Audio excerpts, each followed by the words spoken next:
I am going to, I have taken a little bit of a liberty with the title that I've been given to talk about, From God Games to Business, and I'm going to be talking about a little bit about my past, and a little about that past and how it's inspired me to the future of what we're attempting to do at the company I run called Lionhead Studios.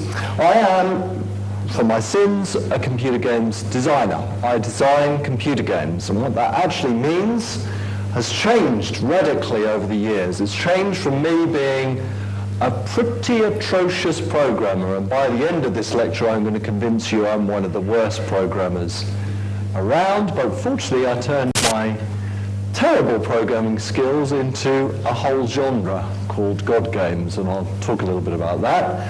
I'm going to talk a little bit about how my role changed and how changing I turned into more of inspiring people, and then I'm going to close the lecture on talking about what I believe the future of games is and the future of entertainment is. But before I start, I really want to find out who all you people are. How many students are here at the moment? You just stick up your hands. Right. How many of those students have any desire whatsoever to go into the computer games industry? Okay, that's slightly less, so I'm going to try and convince more of you to go in there. And how many of these students here are more on the programming, technical side? If you stick up your hands now. Okay, and how many are on the artistic and animation side? Ooh, less of you. Okay, I think I know where I'm going on this one. That's good. Okay, let's start off. So let's start where I started in the industry. I started in a little tiny room about the size of this section here. There was me and a friend, and we started programming. A game. Mainly because we couldn't really get a job anywhere else, but I haven't confessed to that before. And I soon found out I had this almost autistically obsessive thing about creating a world, something that lived. That's what I wanted to do. I remembered this story as a kid, and I cannot for the life of me remember where that story came from. The story of this little house that somebody owned in a cage, and these little creatures came out and they bestowed wishes on their owners. And I was very obsessed by the feeling of looking at something that was small and controlling something. And that led me to the idea of what was called Populous. It was a game where you had a landscape and you could raise and lower the land and spread people out. The truth of the matter is that gameplay of the game, this game called Populous, came out of my incompetence, because when it came to me programming the game, I had to come to navigation, moving the little people around. Now, navigation, as anyone knows, is hardly a solved problem today, and back in 1989 it wasn't anywhere near a solved problem. So after coding it for about a night and a day, normally half drunk, I decided, well, sod this, I can't do this wall-hugging rubbish, and it doesn't work half the time. I'll just get the player to do it. I'll just get the player to sort out the navigation. So these little people used to go along, and then they used to run, and we turned left and right, and that was it, and it was up to you, the player. And that one moment of incompetence actually led to this God game. It led to the fact that this landscape changed in size. The game came out, and these two people in this tiny office suddenly went from, as I was then, hardly able to afford my next baked potato and beans, which was the only thing I could afford to eat, into superstars. It was an incredible moment in my life when this game came out. It was published by a company called Electronic Arts, and these reviews came out. I thought people would think it was just weird. These reviews came out all over the world. Japan loved this game so much that they had concerts, they had full symphony orchestras playing the music from Populous and playing the sound effects. Now, the sound effects some of the sound effects were created by me by throwing wet sponges in baths, and trying to get a symphony orchestra to recreate that is a little bit bizarre. Suddenly, I realized that, people absolutely love this, and that sent me into total crisis, because I didn't know how I created this. I had no idea I was creating a God game.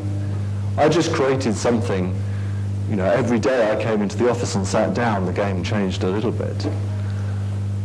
And slowly I began to realize, and after talking to a lot of people and a lot of the press and people doing post-mortems, and at that time it was in the top 5 best-selling games of all time, and it stayed in the top 5 for a long time, sold about 4 million copies, made the publisher, Electronic Arts, accounted for 1/3 of their total revenue. I mean, it was just massive and huge. And I talked to a lot of people. I really wondered what it was they found exciting. Yeah, it was fairly cute, but the graphics were awful, the sound effects were terrible, and the gameplay was boring and repetitive even by today's standards.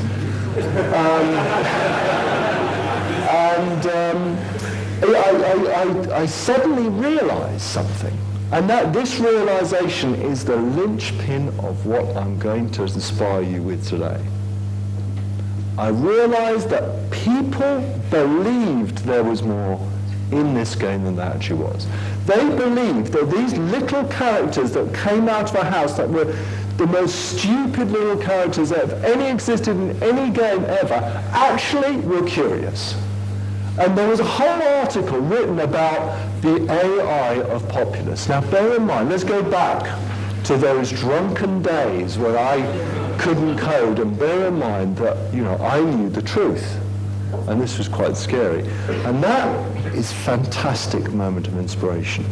What we do in the computer games industry, and what you people who want to get in the computer is, we create dreams far more compulsive than Hollywood does, because people want to believe that something lives. So I took that idea and that sort of sense of realization, and the next game I created, I thought, well, it's got to have guns in, because every other game has got guns in.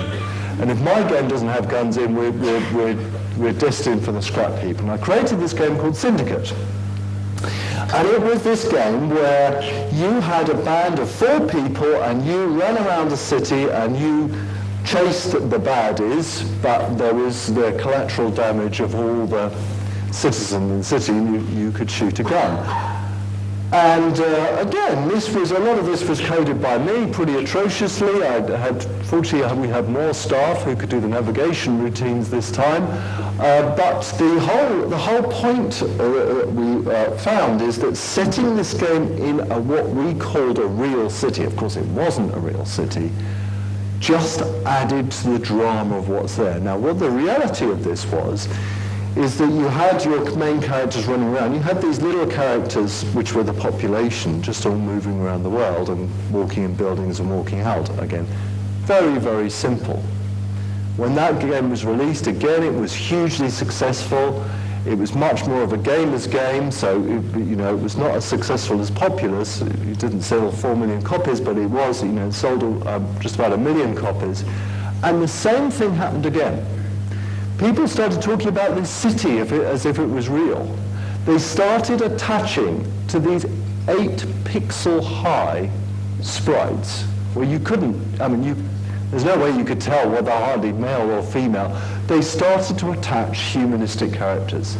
They started to call the pink one a woman, and the yellow one a man, and the short one a kid. And in fact, we got into huge rating problems with Syndicate, where people said, well, you're going around killing innocent bystanders and people and children. And I said, well, look, the children are 2 pixels shorter than the adults. You can't call them real children. And we had the biggest problem of all, is we had